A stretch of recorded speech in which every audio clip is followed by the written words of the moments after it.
Okay guys, we got a 2006 Mitsubishi Eclipse here. It has a 2.4 in it, and we're going to do a valve cover gasket. Now this gasket will have the gasket going all the way around it, plus it'll have the 4 O-ring gaskets on each cylinder, and that's what's leaking here is 3 of those O-rings. When we did a spark plug change on it, there was oil in the chamber, and the oil was so thin it dripped around the plug, and we thought maybe there was a compression ring that was bad, but the vehicle runs great, so it was pretty easy to diagnose the fact that it's the valve cover, so that's what we're going to do. So you have 10mm bolts. I've kind of moved everything a little bit already. You got 5 10mm bolts on your cover here, and then your ring here, and that's 10mm or Phillips. And then you're going to disconnect the PCV to the intake and to the air cleaner, I'm sorry, and then this hose to the intake. You're just going to unclip both of these. They just push with a screwdriver. You can lean that wire out of the way. At this point, you can disconnect the spark plugs or pull them out. I choose to pull them out because it's just easier when you're trying to pull the valve cover with all 4 of those on there. You can just unclip the wire here, but when you're trying to pull this off with all 4 of them on there, it tends to put a lot of stress on it. So it's easier just to remove those 4 10mm bolts. So there is the 4th one. Now at this point, there was 2 brackets that I did take off that hold that harness.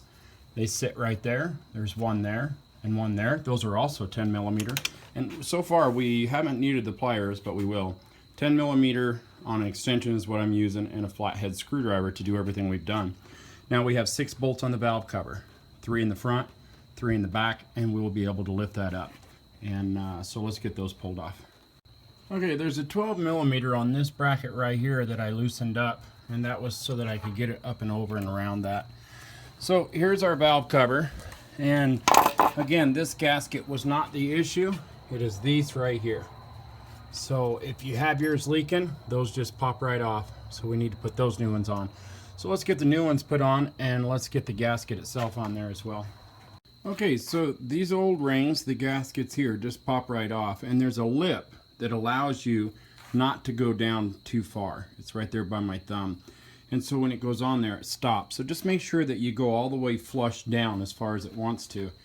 And then on this gasket, now this can go both ways, and I've seen people do this before. They put it on this way, and then they have to balance it in there, and it ends up leaking. Make sure when you look at it, the smaller side will go towards the valve cover. The bigger side will go towards the head. So, and you can get that mixed up. You'll know because this one here will snap in a lot nicer. And these little tabs that they leave on there, that's just so that it's easier to peel it off right there. So that allows you to pull it off really easy. It's not like a gasket from the 70s and 80s where you had to use RTV and all that. This is more rubbery rather than cork. You're not going to use any sealant whatsoever for this. So we are done. Let's put it back together. Okay, so we got it set back on there. This is where you don't want to do a backward step and go ahead and tighten up this bracket. Leave that loose for a moment. Let's get the 6 valve cover bolts down first. Never tighten these all the way up and go to the next one. Make sure that they are all started before you go down, because that gasket could be shifted one way or the other. If you tighten it all the way, you won't be able to move the gasket in another location. The other problem that you're going to have now is that you need a little bit of down pressure. So what I do for that is I just take a little bit of paper, toilet paper, paper towel, whatever, and I stick it inside my socket. So let's go ahead and rip off a small piece here. And then we're just going to poke it down in there so that the bolt doesn't ride, or just ride up on the socket. There we go, just like that. So if you have a low profile socket, you'll be all right, but most of them, they have to be pretty low to be able to put pressure. Now I can put down pressure on it as I tighten it, and I think you understand that. So again, I'm just going to turn a few threads, and I'm going to do that to each one, and then I'll go back down and snug it. Okay, and so now we can hook up. We have all those tight, and with any rubber gasket, when you are tightening it, you always want to go about as tight as you can like that with one hand, and that's how tight you get a rubber gasket. So we hook up the PCV here. We can hook back up the hose here to the intake. Go ahead and drop all your spark plug boots back in, making sure that you get them in the same location. You don't want your firing order wrong. And so all those 10mm bolts can go back on. There's the last one. Then you'll have your 2 valve cover clips here, and those are just going to slide right back onto the, which way? This way. Right back onto the timing cover, if I can find it.